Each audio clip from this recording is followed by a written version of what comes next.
चिनार के साये में बैठकर आराम फरमाना तो किसी किसी को नसीब होता है। चिनार के ये पेड़ ज्यादातर कश्मीर में ही पाए जाते हैं, मगर हालात के शिकार इन लोगों ने ये साबित कर दिया कि चिनार खाली कश्मीर में ही नहीं बल्कि जम्मू में भी उगाए जा सकते हैं।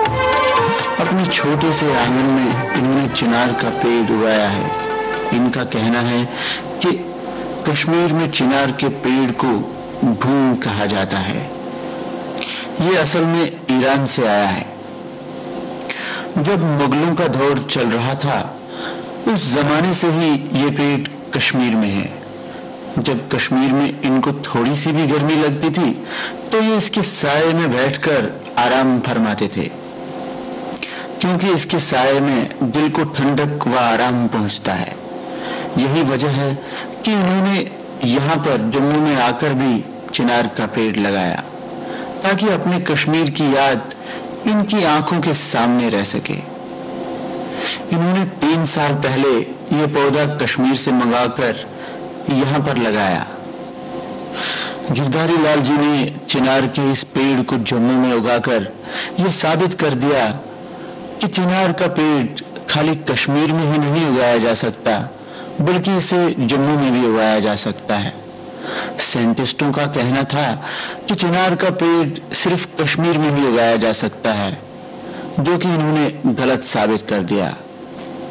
इस जगह पर यह चिनार का पेड़ साबित करता है कि चिनार की याद हालात के शिकार इन लोगों के जहन पर छाई हुई है। चिनार के साथ साथ इनके हाथ में एक इंचखोस कश्मीर के लिए इनके दिल में प्यार को बयां करता है।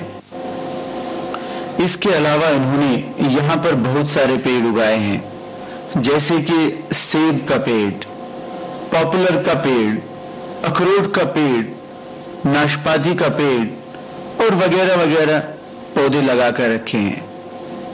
इन्होंने इसके अलावा जम्मू में पाया जाने वाला पपीते का पेड़ भी लगाया है।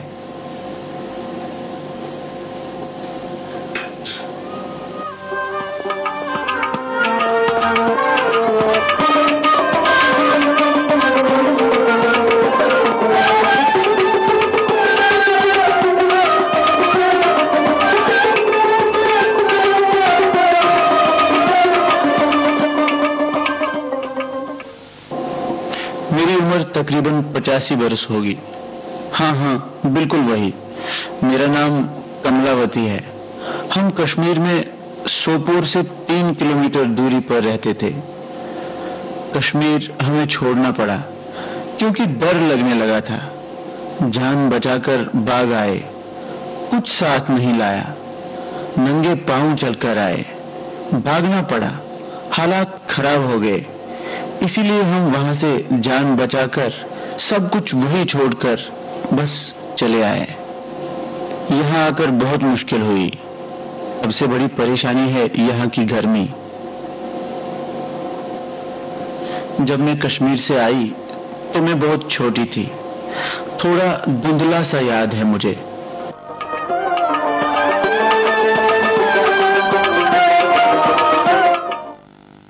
दुनिया में उसको जन्नत के समान माना गया है, तो मैं भी उस जन्नत को एक बार देखना जरूर चाहूँगी।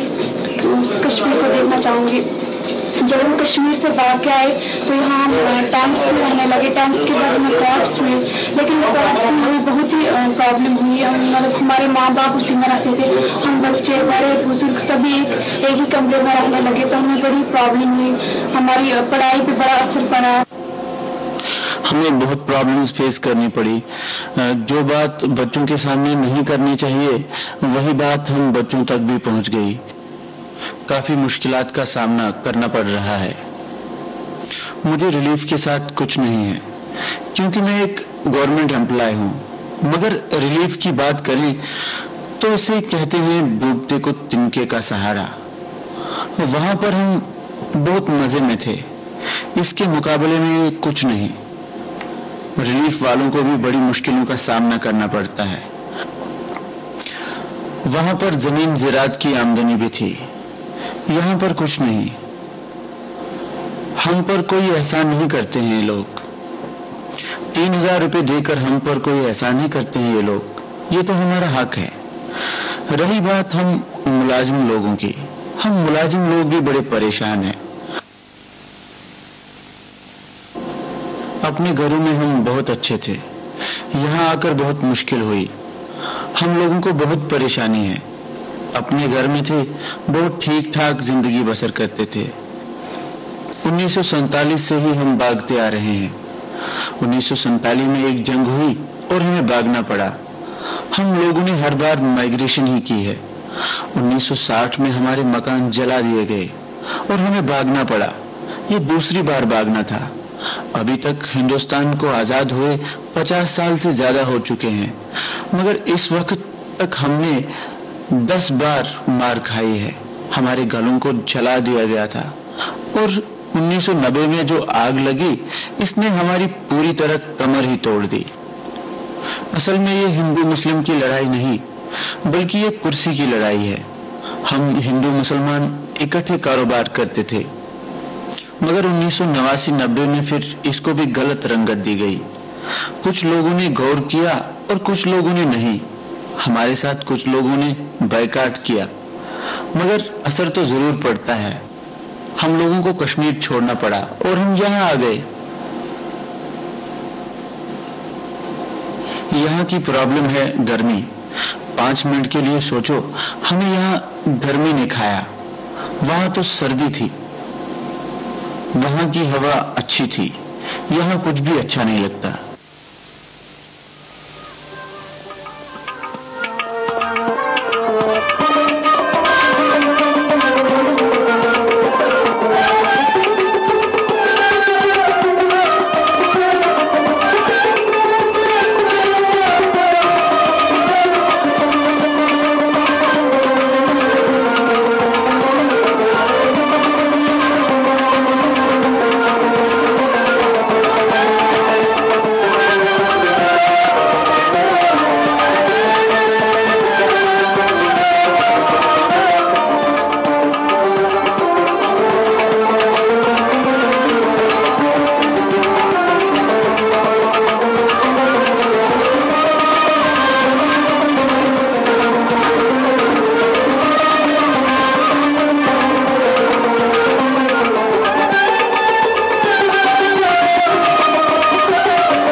person who's on home and her try तमिस कत प्रॉब्लम बट नेचुरल क्या यम पन गर त्रो तमिस नबर पे प्रॉब्लम आज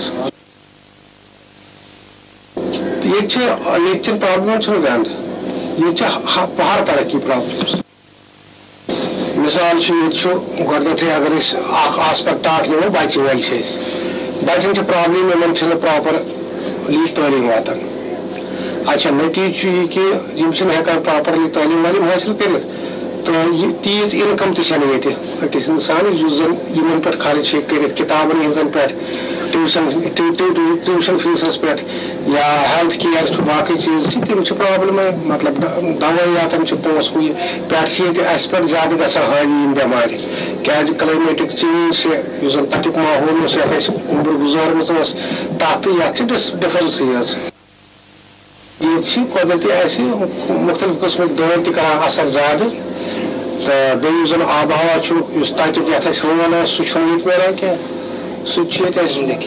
सह गर्मी तक खुशगवार आब हवा। मैं ये सोचती हूँ जैसे मेरे मम्मी पापा सुबह उठ के बोलते हैं हमारे वहाँ पे ऐसा था वैसा था, हमने ऐसा कुछ देखा ही नहीं कभी, तो हम लोग कैसे बताएंगे हम लोग जाएंगे वापस नहीं जाएंगे। तो जब हम वहाँ से भागते हैं बिल्कुल छोटे थे, पता भी नहीं वहाँ पे कितना अच्छा था क्या था, लेकिन जो टीवी में देखते हैं जैसे भी बोलते हैं देखो वहाँ पे ऐसा है, मेरी मम्मी बोलती देखो वहाँ पे ये था वो था ऐसा था वैसा था, और हम लोग सोचते हैं देखो हमने कितना वो छोड़ के आए हुए हैं और यहाँ पे एक कमरे में रह के हम लोग कैसे करें। हमारे पास एक और आता है, बस वहीं पे गुजारा करना पड़ता है, वहीं पे पापा होते हैं वहीं पे मम्मी होते हैं वहीं पे मैं होती हूँ। कभी पापा को जो बात नहीं भी करनी चाहिए हम लोगों के सामने वो बोल देते हैं मम्मा को, फिर वो बोल देते हैं आगे से आपने ऐसा नहीं बोला, आपको नहीं बोलना चाहिए था बच्चों। किस हाल में रह रहे हैं ये लोग, जो कभी अपने जहन में भी इस तरह की जिंदगी को बसर करने का ख्याल तक नहीं ला सकते थे। किस खुली आबो हवा, कुदरत के नज़ारों, आबशारों में रहने वाले आज किन गलियों कूचों में अपनी मुश्किलातों को अपने गले से लगाकर अपनी जिंदगी की तलाश कर रहे हैं। जिनकी राहें मुश्किलातों से भरी हों, उनके लिए ये राहें क्या कम हैं? हर सुबह और हर शाम ये हालात के शिकार लोग अपने आप को कितना कोसते होंगे, ये या तो ये खुद बयां कर सकते हैं या फिर आप जो इस चीज के जानकार हैं, जिन्हें हर घड़ी का पता है या था कि ये आज के हालात के शिकार कभी औरों की मदद किया करते थे, आज खुद किन पत्थरों पर ठोकरें खा रहे हैं और किन राहों पर दर बदर भटक रहे हैं।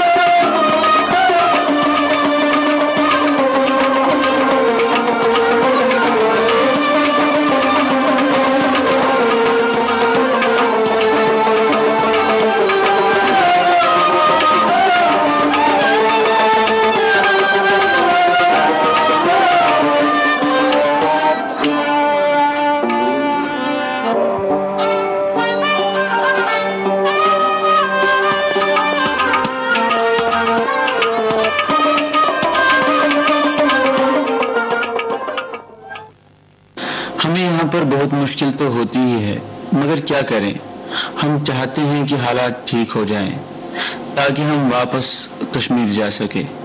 यहाँ की गर्मी तो बहुत बुरा हाल करती है।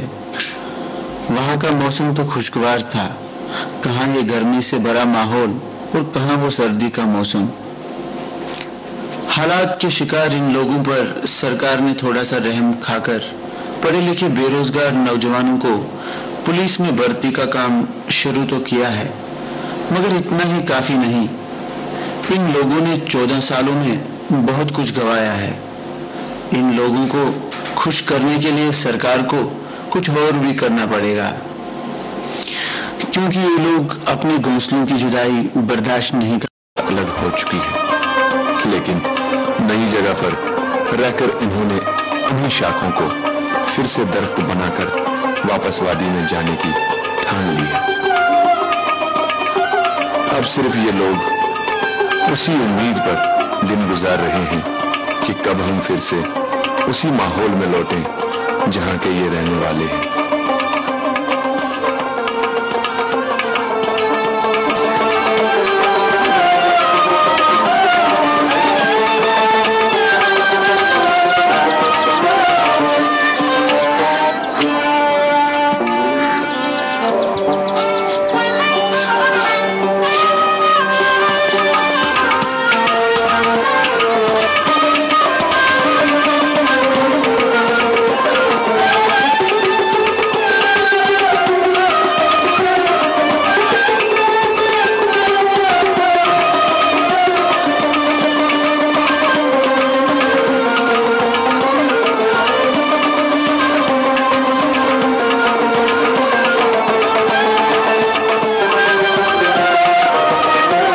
किस तरह मेल खाएगा ये माहौल इन लोगों के रहन सहन के साथ।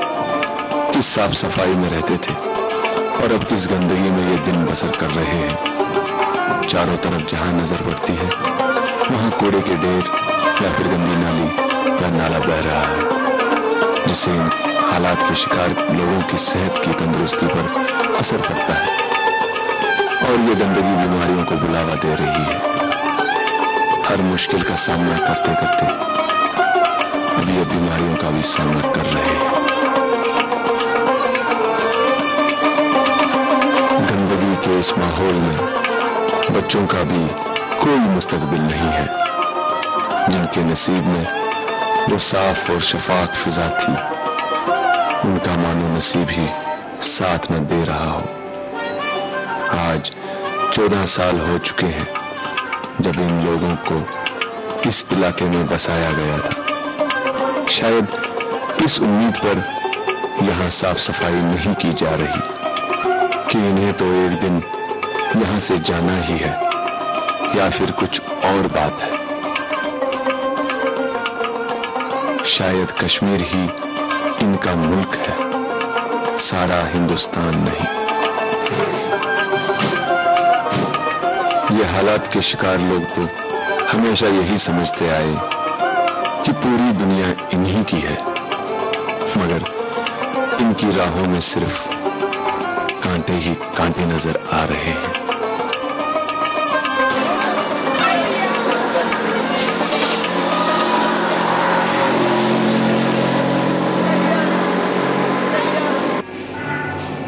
इन हालात के शिकार लोगों के एक कमरे वाले मकान के सामने मुट्ठी कैंप में करोड़ों रुपयों की लागत से बना हुआ गोल्फ कोर्स, जिसकी देखरेख पर लाखों खर्च होते हैं। लोगों के नसीब में पीने को पानी नहीं, यहाँ पानी के फव्वारे छूटते हैं। ये जंगले से बनी दीवारें हर आम आदमी को रोकती हैं। हालात के शिकार लोग इस मंजर को याद करके कभी कभार एक लंबी सांस लेकर अपने बीते दिनों को याद करते हैं कि उनके पास भी ऐसे ही बाग बगीचे थे।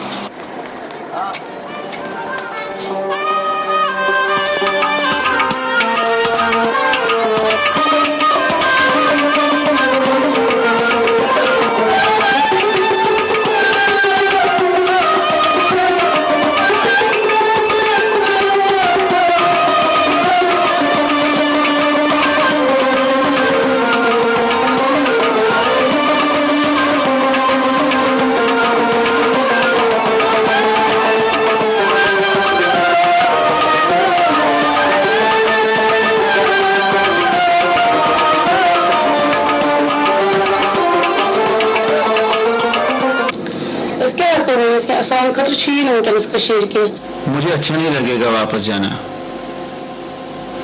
नहीं, मैं नहीं जाना चाहता, डर लगता है। हाँ, मैं जाऊंगा। नहीं, वहां अब कोई घर नहीं रहता। मैं सड़क पर हाथ फैलाकर भीख मांगना पसंद करूंगा, मगर कश्मीर नहीं जाऊंगा जब तक हालात ठीक नहीं हो जाते। वो कहते हैं रावलपिंडी का रोड खोल दो। नहीं, मैंने 47 का दौर भी देखा है। चाहे कुछ भी हो, कश्मीर तो मैं जरूर जाऊंगा, बस हालात ठीक होने की देर है। हाँ, मैं कश्मीर जरूर जाऊंगी। जी हाँ, क्यों नहीं जाएं? जिसके लिए इतनी लड़ाई हो रही है, देखिए तो सही वो है कैसा। कश्मीर तो मैं जरूर जाऊंगी, क्योंकि कश्मीर हिंदुस्तान का हेड है और हेड ही रहेगा, क्योंकि कश्मीर एक ऐसी जन्नत है जो पूरी दुनिया में और कहीं नहीं मिलती। मैं हर रोज रोती रहती हूँ। मैं यहाँ की गर्मी से बहुत तंग आ जाती हूँ। वो माहौल बहुत याद आता है। वहाँ के बागीचों में काम करना बहुत अच्छा लगता था। मेरे लिए खाना भी वहीं पहुँच जाता था। मैं दिन भर वहीं पर काम करती रहती थी। हमारे पास 1-2 गायें भी थी, जिनके दूध से हम हर वक्त फलते फूलते रहते थे। मेरा और कोई नहीं है, बस ये एक बेटी है, यही मेरी खिदमत करती है। मेरे पति काफी पहले मर गए थे। ये बेचारी मेरी टांग टूटने के बाद से मेरी खिदमत करती रही है और किसी को नहीं देखा, न अपने भाई को देखा, न अपनी बहन को देखा। मेरे लिए तो सब कुछ यही है। इसने यहाँ इतनी मुसीबतों में भी मेरी खिदमत नहीं छोड़ी। अपनी मुसीबतों के साथ साथ मेरी देखभाल भी कर रही है। यहाँ आकर मैं जिंदगी से तंग आ गई हूँ।